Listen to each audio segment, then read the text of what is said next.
Hello friends, welcome to my YouTube channel school of knowledge.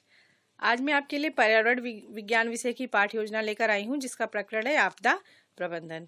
इसके पहले वाली पाठ योजना में हम आपदा के बारे में पढ़ चुके हैं। तो अगर आपको आपदा के बारे में देखना है तो जस्ट इसके एक दिन पहले वाली वीडियो देख लीजिएगा, आपको मिल जाएगा। ठीक है, और आइए देखते हैं कि आपदा प्रबंधन के लिए पाठ योजना कैसे तैयार करेंगे। तो इसमें आपको पता है कि हम सबसे ऊपर लिखते हैं पाठ योजना संख्या, उसके बाद देते हैं छात्र अध्यापक या फिर छात्र अध्यापिका का नाम, फिर लिखेंगे विद्यालय का नाम।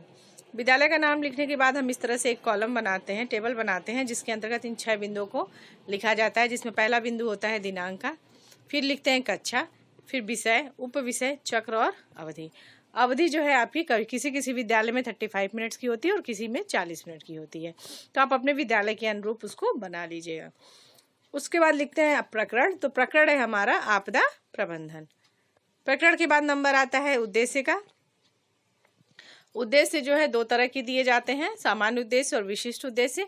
सामान्य उद्देश्य का अर्थ होता है विषय से संबंधित उद्देश्य, यानी कि अगर आप पर्यावरण विज्ञान विषय पढ़ा रहे हैं बच्चों को, तो उसको पढ़ाने से बच्चों को क्या लाभ होगा।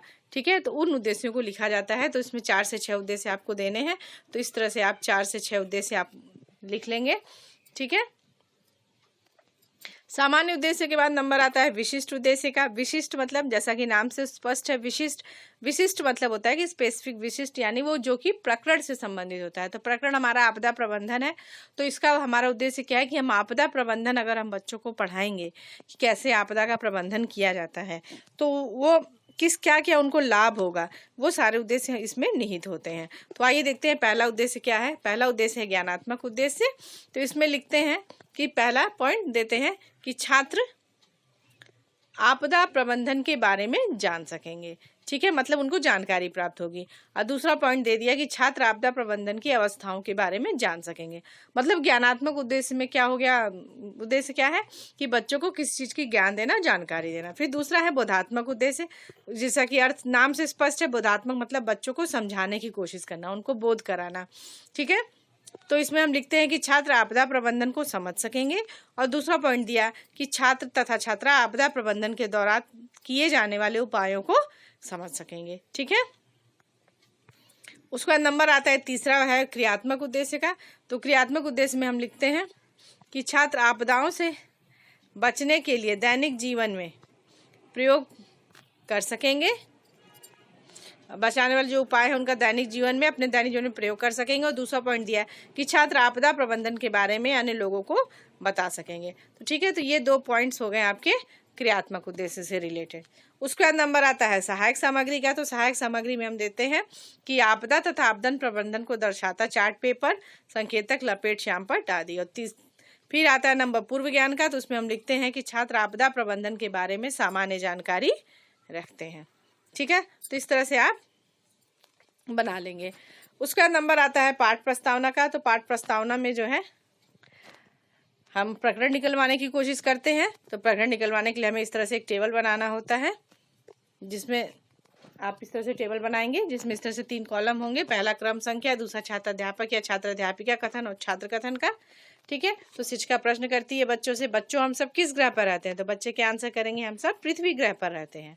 ठीक है, फिर जो बच्चों ने आंसर किया पृथ्वी, उसको लेके हम नेक्स्ट प्रश्न बनाएंगे कि पृथ्वी की ऊपरी सतह को क्या कहते हैं। तो बच्चे क्या आंसर करेंगे कि पृथ्वी की ऊपरी सतह को भूपर्पटी या भूपटल कहते हैं। ठीक है, फिर उसके बाद ये आंसर उनका लिया और उससे लेके नेक्स्ट क्वेश्चन बनाया कि भूपटल में होने वाले कंपन को क्या कहते हैं। तो बच्चे तुरंत आंसर दे देंगे कि उसको भूकंप कहते हैं।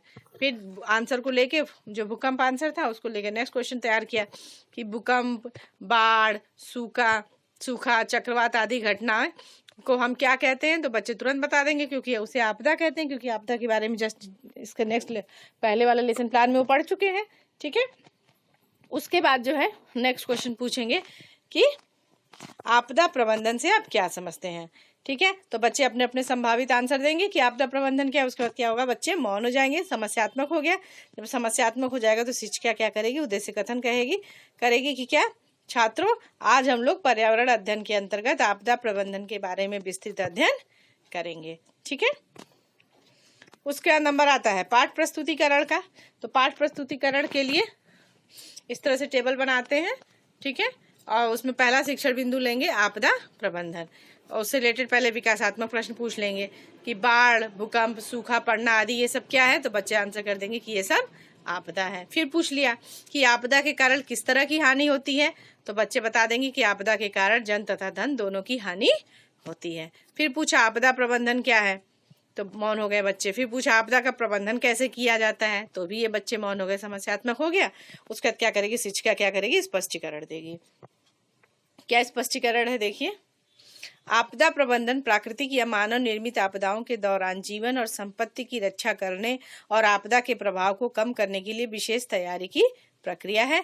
आपदा प्रबंधन सीधे खतरे को कम नहीं करता, बल्कि यह योजना बनाकर जोखिम को कम करने में मदद करता है। फिर बताया कि भारत की संसद में सन 2005 में आपदा प्रबंधन विधेयक पारित किया गया। इसके अंतर्गत निम्न उपायों को शामिल किया गया है। कौन कौन से उपाय हैं? पहला, किस आपदा की संभावना या किस खतरे के प्रति लोगों को जागरूक करना। किसी है, ठीक है, किसी आपदा या किसी आपदा की संभावना या खतरे के प्रति लोगों को जागरूक करना। फिर दूसरा पॉइंट है आपदा से निपटने की तैयारी करना। तीसरा पॉइंट है आपदा की संभावना होने या आने पर शीघ्र प्रतिक्रिया करना। चौथा है बचाव या राहत कार्यों को संचालन करना। और पांचवा है पुनर्वास तथा पुनर्निर्माण के कार्य करना। ठीक है, तो ये है आपदा की प्रक्रिया है। ठीक है, आपदा प्रबंधन की प्रक्रिया। उसके बाद हम क्या करेंगे, आपदा प्रबंधन क्या है उसको श्यामपट्ट पे भी लिख के दिखा देंगे इधर साइड में, कि आपदा से जान माल को कम से कम नुकसान हो, इसके लिए किए जाने वाले उपायों को आपदा प्रबंधन कहते हैं। इसके लिए राष्ट्रीय आपदा प्रबंधन प्राधिकरण का गठन किया गया, और इसका फुल फॉर्म क्या है, ये इसको इंग्लिश में क्या बोलते हैं, नेशनल डिजास्टर मैनेजमेंट अथॉरिटी है। ठीक है, एनडीएम में इसका गठन किया गया, इसको लिख दिया श्यामपट्ट पे। उसके बाद इस तरह से एक डायग्राम के थ्रू समझाने की कोशिश किया गया है कि आपदा प्रबंधन कैसे किया जाता है। तो इसमें सपोज यहाँ पे दिखाया है कि एक आपदा है, ठीक है, एक तरह से एक चक्र चलता रहता है। तो एक आपदा है, हमें पता चला कि कोई आपदा आने वाली है, ठीक है, सैटेलाइट के माध्यम से हमें पता चल गया कि कहीं बाढ़ आने वाला है या तूफान आने वाला है, चक्रवात आने वाला है। ठीक है, तो हम क्या करेंगे, उसके प्रति अब कोई आपदा आएगी तो किस तरह से नुकसान होगा, जन धन की क्षति होगी, तो हम क्या करेंगे, उसके प्रति अगेंस्ट हम कुछ काम करेंगे ताकि हमें कम से कम हानि हो। ठीक है, फिर हम आपदा ने तो अपना काम कर दिया, तो हमने उसके अगेंस्ट क्या किया, प्रतिक्रिया किया। प्रतिक्रिया के लिए क्या किया हमने, उस जगह को पुनः निर्माण किया, उस जगह के लोगों को बचाया, पुनर्निर्वास कराया। ठीक है, जिसकी वजह से क्या हुआ, आपदा में कुछ कमी आई। ठीक है, उसके बाद फिर कुछ समय बाद फिर आपदा आएगी, तो मतलब इस तरह से एक चक्र चलता रहेगा। ठीक है, तो ये एक इसके माध्यम से समझाने की कोशिश की गई है। ये आप श्यामपट्ट पे बना के दिखा दीजिएगा कि आपदा को किस तरह से आपदा का प्रबंधन किया जाता है। उसके बाद हम क्या करेंगे, इससे रिलेटेड बोधात्मक प्रश्न पूछ लेंगे। पहला प्रश्न पूछ लिया कि आपदा से कम नुकसान हो, इसके लिए किए जाने वाले उपायों को क्या कहते हैं, तो बच्चे क्या बताएंगे, आपदा प्रबंधन करते हैं। फिर दूसरा प्रश्न पूछ लिया कि भारत में आपदा प्रबंधन विधेयक अधिनियम कब पारित किया गया, तो बता देंगे आंसर कि सन 2005 ईस्वी में पारित किया गया। ठीक है, उसका नंबर आता है दूसरे शिक्षण बिंदु का। तो दूसरा शिक्षण बिंदु है आपदा प्रबंधन की अवस्थाएं। ठीक है, तो पहले विकासात्मक प्रश्न पूछ लिया कि आपदा प्रबंधन के लिए किस संस्था का गठन किया गया, तो बच्चे तुरंत आंसर कर देंगे क्योंकि ऊपर अभी जस्ट पढ़ा है उन्होंने कि राष्ट्रीय आपदा प्रबंधन प्राधिकरण का निर्माण किया गया। फिर नेक्स्ट क्वेश्चन पूछ लिया कि आपदा प्रबंधन की कितनी अवस्थाएं होती हैं, तो बच्चे क्या है, मौन हो जाएंगे। समस्यात्मक हो गया, तो शिक्षिका क्या करेगी, स्पष्टीकरण देगी कि आपदा प्रबंधन को 3 अवस्थाओं में बांटा गया है। पहला है आपदा से पहले की अवस्था। इसमें क्या होता है, आपदा के बारे में आंकड़े और सूचना एकत्र करना, आपदा के संभावित क्षेत्रों का मानचित्र तैयार करना, लोगों को इसके बारे में जागरूक करना, आपदा की योजना बनाना, तैयारियां रखना और बचाव का उपाय करना। तो ये सारे स्टेप्स किए जाते हैं आपदा से पहले। फिर दूसरा है आपदा के समय, मतलब आपदा जब आ रही है, आपदा के दौरान आप क्या एक्टिविटी करेंगे, तो उसमें लिखा है इस अवस्था के दौरान युद्ध स्तर पर बचाव व राहत कार्य, जैसे कि आपदाग्रस्त क्षेत्रों से लोगों को निकालना, राहत कैंप, जल, भोजन व दवा आदि की आपूर्ति करना होता है। ठीक है, और तीसरी अवस्था यानी कि जब आपदा आ गई उसके पश्चात की अवस्था, तो इसके अंतर्गत हम लिखते हैं आपदा से प्रभावित लोगों का पुनर्वास करना, पुनर्निर्माण करना, भविष्य में आपदाओं से निपटने के लिए कार्य योजना तैयार करना आदि। तो ये हो गए आपके 3 पॉइंट। ठीक है, उसका श्यामपट्ट पे भी थोड़ा सा हम लिख के दिखा देंगे कि आपदा प्रबंधन की अवस्थाएं के बारे में बता दिया कि आपदा से पहले की अवस्था, आपदा के समय की अवस्था और आपदा के पश्चात की अवस्था। ठीक है, ये श्यामपट्ट पे लिख के दिखा दिया। उसके बाद इससे रिलेटेड बोधात्मक प्रश्न पूछ लेंगे कि आपदा प्रबंधन की कितनी अवस्थाएं होती हैं, तो बच्चे बता देंगे 3 अवस्था होती है। फिर पूछा कि युद्ध स्तर पर बचाव व राहत का कार्य किस अवस्था के दौरान करते हैं, तो चूंकि आपने पढ़ाया बच्चों को तो तुरंत बच्चे आंसर कर देंगे कि आपदा के समय करते हैं। ठीक है, उसका तीसरा शिक्षण बिंदु शुरू होता है। तीसरा है आपदाओं को रोकने या फिर उसे कम करने के उपाय। तो इससे रिलेटेड पहले विकासात्मक प्रश्न पूछ लिया कि आपदा के बारे में आंकड़ा एकत्रित करना आपदा प्रबंधन की कौन सी अवस्था है, तो बच्चे बताएंगे कि ये प्रथम अवस्था है, अर्थात आपदा से पहले की अवस्था है। फिर दूसरा प्रश्न पूछा आपदा प्रबंधन की तीसरी अवस्था में कौन से कार्य करते हैं, तो कौन से कार्य करते हैं, तो इसमें लिख दिया कि प्रभावित लोगों का पुनर्वास कराना और भविष्य में आपदाओं से निपटने की तैयारी करना। ठीक है, उसके बाद तीसरा प्रश्न पूछ लिया कि आपदाओं को रोकने, जन धन की हानि को कम करने के लिए हम क्या कर सकते हैं, तो क्या हो गया, समस्यात्मक हो जाएगा। तो शिक्षिका क्या करेगी, स्पष्टीकरण देगी कि अधिक से अधिक पौधारोपण करें, आवश्यकता से अधिक प्रकृति का दोहन न करें, भूकंप रोधी डिजाइन वाले मकान बनवाएं, आपदा के समय न खुद डरे और न दूसरों को डराएं। और 5वां पॉइंट बता दिया कि आपदा के समय प्रयोग होने वाले उपकरणों जैसे कि अग्निशमन यंत्र है, नाव है, मेडिकल किट आदि को व्यवस्थित करके रखना चाहिए। और साथ ही साथ और क्या होना चाहिए, विद्यालयों में आपदा पर आधारित चित्रकला प्रदर्शनी, नाटक, वाद विवाद आदि प्रतियोगिताएं आयोजित करके बच्चों को जागरूक करना चाहिए। साथ ही साथ बहादुर बने और साहसी बने और निर्भीक होकर आपदाओं का सामना करें। ठीक है, तो ये सारे पॉइंट्स हैं जो आपदा के समय हम आपदा को कम करने के लिए उपाय कर सकते हैं। ठीक है, इधर साथ ही साथ श्यामपट्ट पे भी कुछ पॉइंट लिख दिया कि भूकंप आने पर बचाव कैसे करेंगे, आग लगने पर बचाव कैसे करेंगे, इसके लिए हमें क्या करना चाहिए, मॉक ड्रिल कराया जाना चाहिए। ठीक है, मॉक ड्रिल कराना चाहिए, स्कूलों में ट्रेनिंग दी जानी चाहिए बच्चों को कि हम किस तरह से बचाव कर सकते हैं। ठीक है, उसके बाद इससे रिलेटेड बोधात्मक प्रश्न पूछ लिया बच्चों से कि आपदाओं को रोकने, जन धन की हानि को कम करने के लिए हम क्या कर सकते हैं, कोई 2 उपाय बताइए। तो बच्चे का आंसर कर दिया कि अधिक से अधिक पौधा लगाना चाहिए, और दूसरा पॉइंट दे दिया कि आवश्यकता से अधिक प्रकृति का दोहन नहीं करना चाहिए। तो ये 2 उपाय जो है हो गए।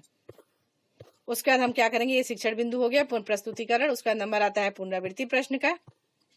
पुनरावृत्ति प्रश्न में हम 3 से 4 क्वेश्चन पूछ लेते हैं, और ये तीनों ही क्वेश्चन जो होंगे, चारों क्वेश्चन आपके शिक्षण बिंदु से होंगे, हर एक शिक्षण बिंदु से 1 क्वेश्चन। और ये जो पुनरावृत्ति के प्रश्न होते हैं, इसका आंसर भी हमें श्यामपट्ट पे लिखना होता है, श्यामपट्ट सारांश में। तो हमने पहला क्वेश्चन पूछ लिया कि आपदा प्रबंधन से क्या तात्पर्य है, दूसरा प्रश्न दे दिया कि आपदा प्रबंधन की कितनी अवस्थाएं होती है, और तीसरा प्रश्न दे दिया कि आपदा को रोकने या कम करने के लिए हमें क्या क्या उपाय कर सकते हैं। ठीक है, उसके बाद मूल्यांकन प्रश्न पूछ लिया। तो मूल्यांकन प्रश्न में पूछ लिया कि आपदा प्रबंधन विधेयक अधिनियम के अंतर्गत किस संस्था का गठन किया गया। फिर दूसरा प्रश्न पूछ लिया कि आपदा के पूर्व किन किन बातों या उपायों का प्रबंधन किया जाता है। और तीसरा प्रश्न दे दिया कि पुनर्निर्माण तथा पुनर्वास का कार्यक्रम किस अवस्था के दौरान किया जाता है। और चौथा प्रश्न दे दिया कि आपदा के समय किस तरह का प्रबंधन किया जाता है। तो इस तरह से हमने 4 मूल्यांकन प्रश्न दे दिए जो कि शिक्षक केंद्रित होता है, और ये पूरे ही जो शिक्षण पर आपने लेसन प्लान बनाया है वो उसमें से कहीं से भी एक क्वेश्चन उठा के पूछा गया होता है। ठीक है, ताकि पता चले कि बच्चे कितना समझे हैं, आपने जो पढ़ाया उस चैप्टर को तो बच्चों को कितना समझ में आया। ठीक है, उसका श्यामपट्ट सारांश का नंबर आता है। तो श्यामपट्ट सारांश में जैसा मैंने बताया कि पुनरावृत्ति प्रश्न के ही आंसर होते हैं मैक्सिमम। तो इसमें पहला प्रश्न हो गया आपदा प्रबंधन, तो दे दिया आपदा के समय कम से कम नुकसान हो इसके लिए किए जाने वाले उपायों को आपदा प्रबंधन कहते हैं। फिर दे दिया आपदा प्रबंधन की अवस्थाएं, तो बता दिया इसकी 3 अवस्थाएं हैं, आपदा से पूर्व की अवस्था, आपदा के समय की अवस्था और आपदा के पश्चात की अवस्था। फिर तीसरा पॉइंट है आपदा को कम करने या रोकने के उपाय में, तो वृक्षारोपण हो गया, भूकंप रोधी मकानों का निर्माण, प्राकृतिक संसाधनों का सीमित प्रयोग और आपदा के समय प्रयोग आने वाले उपकरणों जैसे कि अग्निशमन यंत्र, नाव, दवाइयों आदि की उचित व्यवस्था करना। ठीक है, उसका नंबर आता है गृह कार्य का। तो गृह कार्य में दे दिया कि आपदा प्रबंधन पर एक लेख लिखकर लाना है। ठीक है, तो इस तरह से हमारा ये लेसन प्लान हो गया। तो फ्रेंड्स, ये थी हमारी आज की पाठ्य योजना आपदा प्रबंधन के बारे में। फ्रेंड्स, आपको मेरी पाठ्य योजना कैसी लगी कमेंट करके जरूर बताइएगा। अगर आपको अच्छी लगी तो प्लीज इसे लाइक करें, शेयर करें और मेरे चैनल को सब्सक्राइब करें। नेक्स्ट वीडियो में आपसे फिर मुलाकात होगी, तब तक के लिए आप अपना ध्यान रखें। Take care, bye.